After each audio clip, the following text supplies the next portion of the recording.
రూపారాణి పెళ్లి విషయం మాట్లాడడానికి మామయ్య గారు వాళ్ళు వెళ్లారు.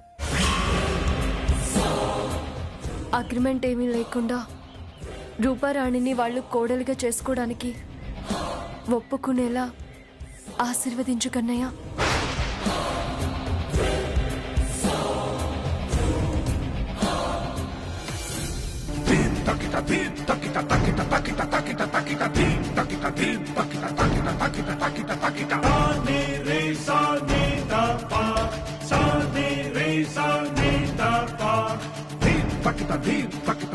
ఏం కోరుకున్నావు మీ కన్నయ్య? నువ్వు నీ మొగుడు హ్యాపీగా ఉండాలని కోరుకున్నావా? కాదు గురువమ్మ, రూపారాణికి ఆదిత్య గారికి పెళ్లి జరగాలని కోరుకున్నాను. వాళ్ళకి పెళ్లి చేయటం అనేది ఆ కన్నయ్య చేతిలో కూడా లేదు. కానీ నీ చేతిలో ఉంది. వాళ్ళకి పెళ్లి చేయడం అనేది కన్నయ్య చేతిలో లేదు అంటే ఎవరి చేతుల్లో లేనట్టే అనుకోవాలి. నా చేతుల్లో ఉంది అంటే కన్నయ్య కరుణించినట్టే అనుకోవాలి. కన్నయ్య కరుణిస్తాడో నువ్వు వరమిస్తావో నాకు తెలీదు. రూపారాణి పెళ్లి జరగాలి అంటే నువ్వొక పని చెయ్యాలి. ఏం చేయాలి? రూపారాణి ఆల్బంలో పాట పాడతానని అగ్రిమెంట్ చేస్తేనే ఈ పెళ్లి జరిపించాలని వాళ్ళు నిర్ణయించుకున్నారు. సో రూపారాణి వాళ్ళ ఆల్బంలో అలా పాటలు పాడాలి అంటే నువ్వు రూపారాణి తరపున పాటలు పాడాలి.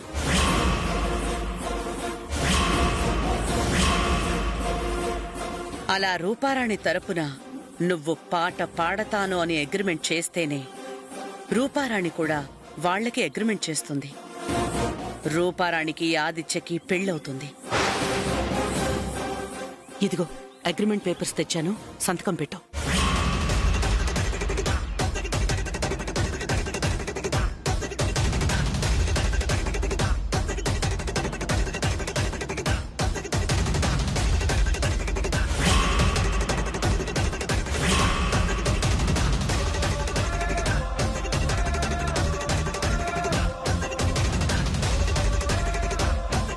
ఏంటి ఆలోచిస్తున్నావు? తొందరగా సంతకం పెట్టు. పెట్టను. పొరపాటున కూడా నేను ఇలాంటి అగ్రిమెంట్ల మీద సంతకం పెట్టను. రూపారాణి తరఫున పాటలు పాడను. ప్లీజ్ శ్యామా, నువ్వు అలా మాట్లాడుకో. నువ్వు అలా పాట పాడకపోతే రూపారాణి జీవితం నాశనం అయిపోతుంది. పాడితే నా జీవితం నాశనం అయిపోతుంది. అందుకే ఆ దేవుడు చెప్పినా సరే నేను రూపారాణి తరపున పాటలు పాడకూడదు అని నిర్ణయించుకున్నాను.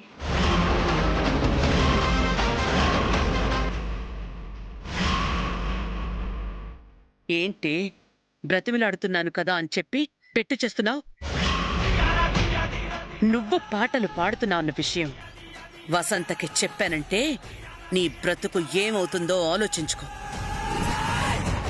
నేను చెప్పినా వాళ్ళు నా మాట నమ్మరు అనుకుంటున్నావేమో. నువ్వు రూపారాణి తరపున పాటలు పాడావు అనడానికి నా దగ్గర సాక్ష్యాధారాలు చాలా ఉన్నాయి.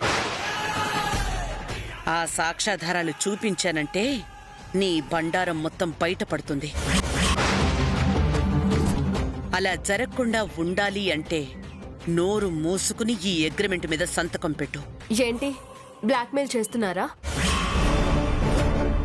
మీరు ఎలా బ్లాక్మెయిల్ చేసినా, ఎంత బెదిరించినా నేను ఆ అగ్రిమెంట్ మీద సంతకం పెట్టను. పెట్టకపోతే ఏం జరుగుతుందో నువ్వు ఇంకొక్కసారి ఆలోచించుకో.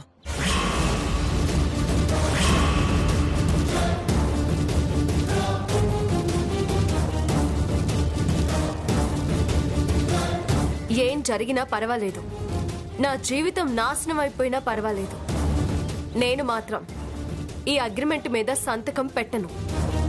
మళ్ళీ రూపారాణి తరఫున పాటలు పాడను.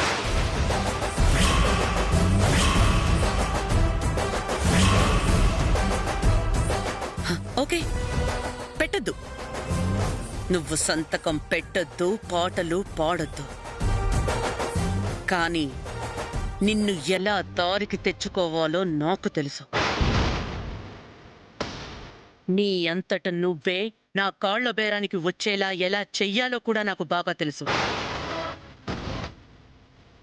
చూస్తూ ఉండు.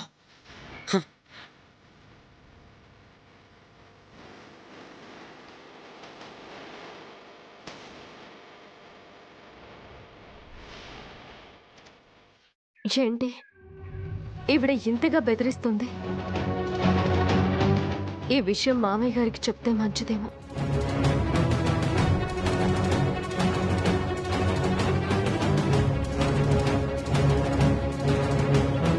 వద్దు, మామయ్య గారికి చెప్పొద్దు.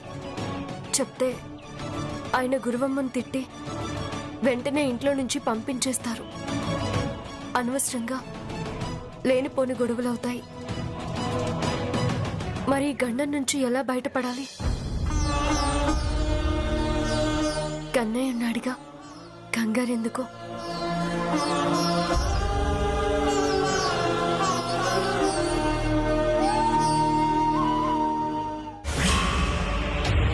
ఏంటి, శ్యామ అగ్రిమెంట్ మీద సంతకం పెట్టలేదా? లేదు, జీవితంలో నీకు పాట పాడనని కూడా గట్టిగా చెప్పేసింది. అయితే ఇంకా నాకు ఆదిత్యకి పెళ్లి జరగదన్నమాట. సింగర్ గా నా కెరీర్ నాశనం అయిపోయినట్టే అన్నమాట. ఇక నేను బతకడం వేస్ట్. ఇక నేను దేంట్లోనైనా దూకి చచ్చిపోతాను. ఏయ్, ఏంటది? మాటి మాటికి దూకుతాను చస్తానంటావేంటి? ఇదేమైనా ఈతల పోటీ అనుకుంటున్నావా అలా దూకడానికి? కొంచెం ఆలోచించడానికి టైం ఇవ్వు. ఏదో ఒకటి చేసి శ్యామాని ఒప్పిస్తాను. కాసేపు నువ్వు సైలెంట్ గా ఉండు. ఎలా ఒప్పిస్తావు మమ్మీ?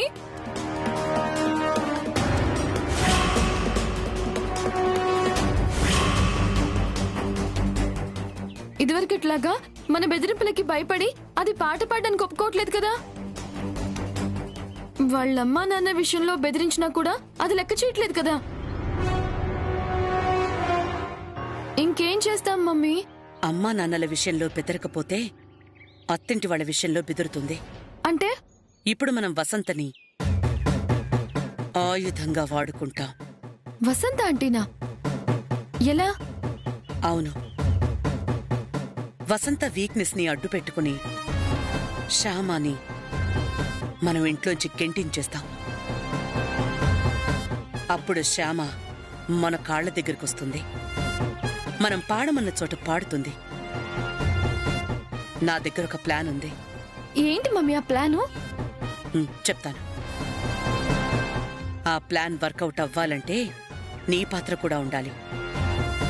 నేను చెప్పినట్టు నువ్వు చెయ్యాలి. చేస్తాను మమ్మీ. నువ్వేం చేయమంటావో చెప్పు.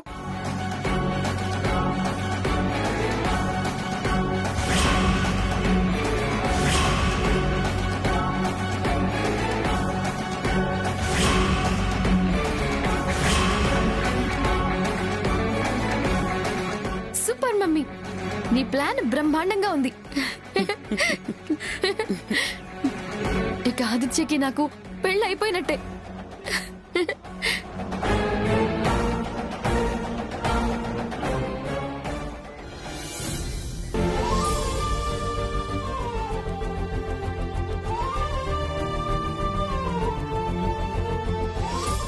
ఏంట్రా ఒక్కడివే ఆడుకుంటున్నావు? మీ సిస్టర్ లేదా? తను హోంవర్క్ చేసుకుంటుంది.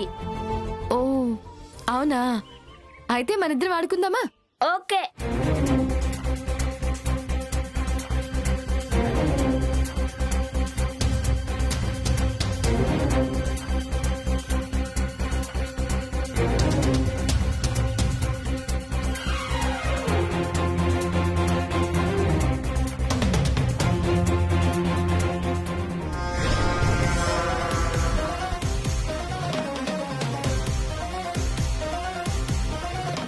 నేను తీసుకొస్తానుండు.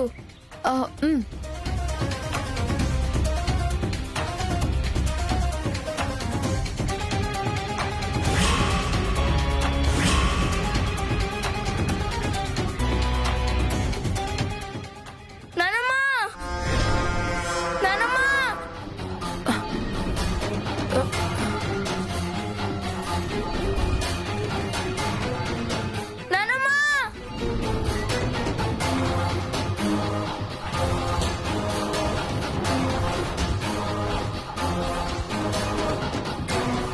ఏంటి నాన్న ఏమైంది? ఎందుకు అలా అరిచావు? ఇటు చూడు.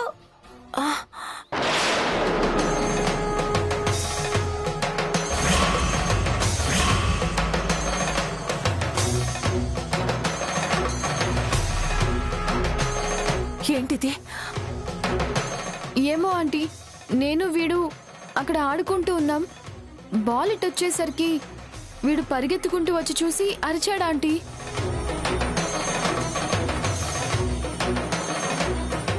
మీ కుటుంబం నాశనం కోసం ఎవరో ఏదో ప్రయోగం చేసినట్టు అనిపిస్తుంది వదినా.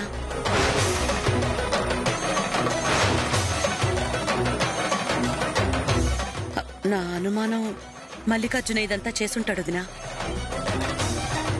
అలాంటిదేం జరగundదు. అసలు మల్లికార్జున ఇండియాలోనే లేడు, ఫారెన్ వెళ్ళిపోయాడు. అతనిక్కడ లేకపోతే ఏంటఖిల్? ఇక్కడెవరితో అయినా చేయించుండొచ్చు కదా. అంటే మీకు అతను తప్ప వేరే శత్రువులు ఎవరూ లేరు కదా అని నా ఉద్దేశం. ఒకవేళ అతనే చేయించినా కూడా దానివల్ల మాకేమీ జరగదు. ఇలాంటివన్నీ కేవలం మూఢనమ్మకాలు. ఎప్పుడో పూర్వకాలంలో నమ్మేవాళ్ళు ఇలాంటివి చేస్తే ఏదో చెడు జరుగుతుంది అని. అలాంటిది ఏదీ జరగదు. మా కుటుంబానికి ఎటువంటి చెడు జరగదు. మమ్మీ, నువ్వు ఇలాంటివేం నమ్మొద్దు. నువ్వేం టెన్షన్ పడద్దు. మనం 2022లో ఉన్నాం మమ్మీ. ఇలాంటివన్నీ నమ్మకూడదు. నాన్న వద్దు, అది ముట్టుకోవద్దు నాన్న, వద్దు. మమ్మీ, భయపడద్దని చెప్తున్నాను కదా, ఊరుకో. నాన్న వద్దు నాన్న, వద్దు నాన్న. మమ్మీ, భయపడద్దు, నేను చెప్తున్నాను కదా. నాన్న వద్దు నాన్న, ఇలాంటి ముట్టుకునే ఏం కాదు మమ్మీ. వద్దు నాన్న. అఖిల్, ఏం కాదు అంటూనే దాన్ని ముట్టుకున్నాడు వదినా. ఏమవుతుందో ఏమిటోనని నాకు భయంగా ఉంది. నాకు అదే భయంగా ఉంది వదినా.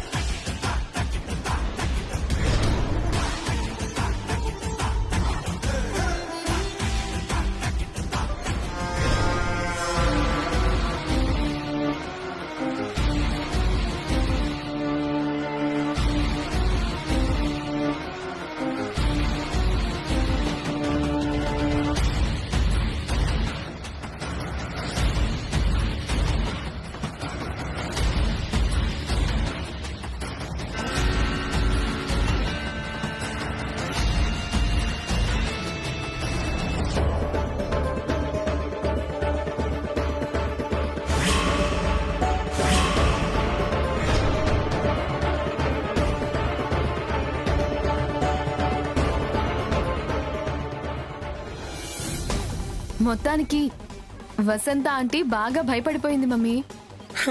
మనం ప్లాన్ వేస్తే అంతే. వసంత అయినా భయపడాలి, వర్మైనా భయపడాలి.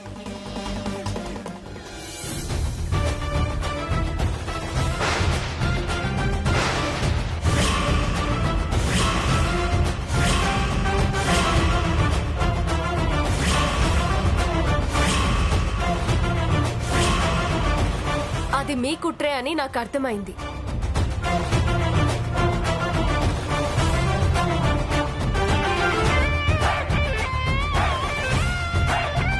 అత్తయ్య గారి నమ్మకాలు, విశ్వాసాలు అడ్డం పెట్టుకొని మీరు చేస్తున్న కుట్రే అని నాకు బాగా అర్థమైంది. ఎదుటి వారి నమ్మకాలతో ఇలా ఆడుకోవడం మంచిది కాదు. మీరు కోరుకున్నట్టు నేను సంతకం పెట్టను. అందుకే ఇలా కుట్ర పని అత్తయ్య గారిని భయపెడుతున్నారన్నమాట. చచ్చా, అలాంటిదేం లేదు శ్యామా. అలా ఎందుకు చేస్తాం మేము? వద్దు, ఇంకా నన్ను నమ్మించాలని చూడొద్దు. ఇలాంటి కుట్రలు ఎన్ని చేసినా కూడా నేను రూపారాణికి పాట పాడడం అనేది ఇక ఈ జన్మలో జరగదు. సో మీరింకా ఎన్ని ప్రయత్నాలు చేసినా వేస్టే.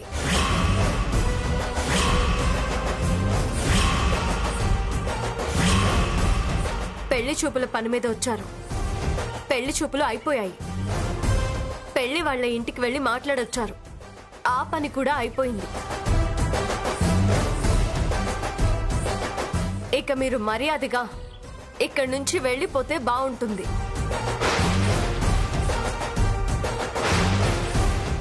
లేకపోతే మీ కుట్రలు కుతంత్రాలు మా అత్తయ్య గారికి చెప్పాల్సి వస్తుంది. వద్దు వద్దు శ్యామ, అలా ఏం చెప్పొద్దు. మేము వెళ్ళిపోతాం. అయితే ఆలస్యం ఎందుకు? బయలుదేరండి, వెంటనే బయలుదేరండి. ఓకే మేము బయలుదేరిపోతాం. మీ అత్తగారికి ఒక్క మాట చెప్పి మేము బయలుదేరిపోతాం. రూపా, నువ్వు లగేజ్ వద్దమ్మా. నువ్వు వెళ్ళు శ్యామ, మేము వెళ్ళిపోతాం. నిజంగా మేము వెళ్ళిపోతాం. నువ్వు వెళ్ళు.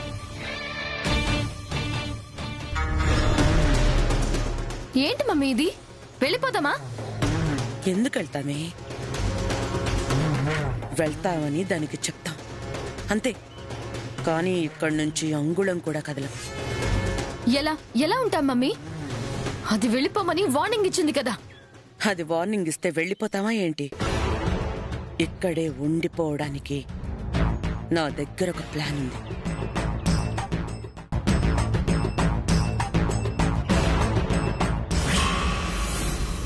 అత్తయ్య, కాఫీ.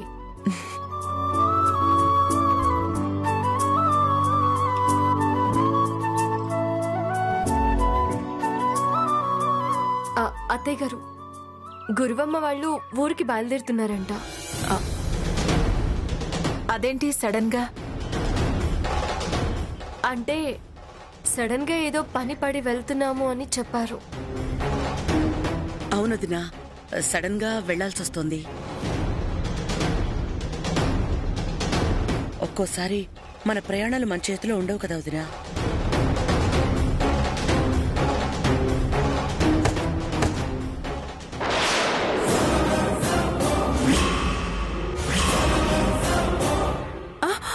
అయ్యో,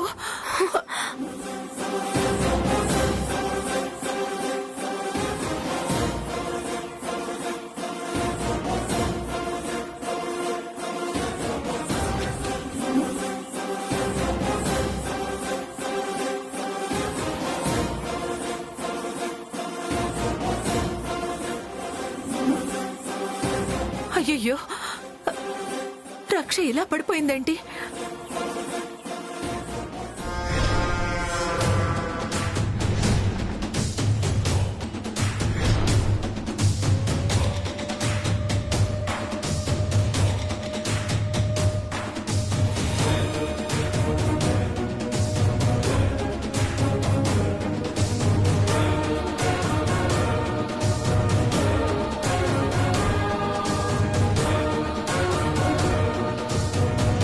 మమ్మీ, అది పడిపోతుందంటావా? 10 seconds చాలు.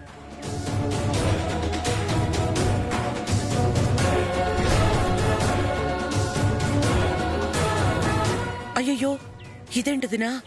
రక్షలా కింద పడిపోయింది. ఎంత అపచారం.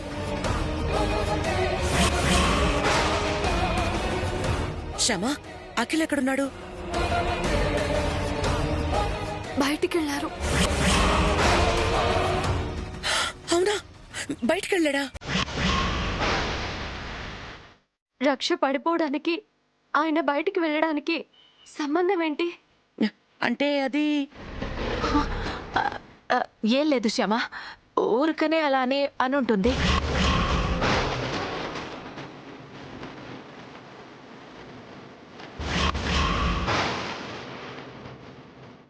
ఏంటి అలా చూస్తున్నావు? ఏం లేదు, మీ అత్తయ్య గారు చెప్పారు కదా ఏం లేదని. ఏం లేదు శ్యామ, ఏం లేదు.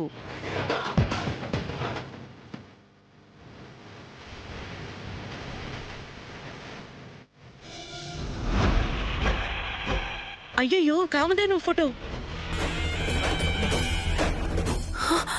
అయ్యో, అయ్యో, అయ్యో,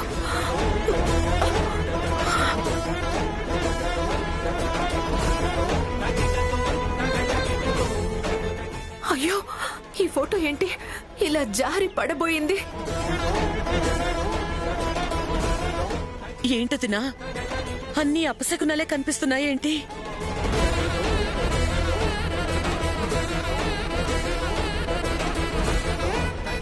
అఖిలేమో ఇంకా ఇంటికి కూడా రాలేదు. ఆ రక్ష ఈ ఫోటో జారడానికి, అఖిల్ బాబు ఇంటికి రాకపోవడానికి, అత్తయ్య గారు టెన్షన్ పడ్డానికి సంబంధం ఏంటి?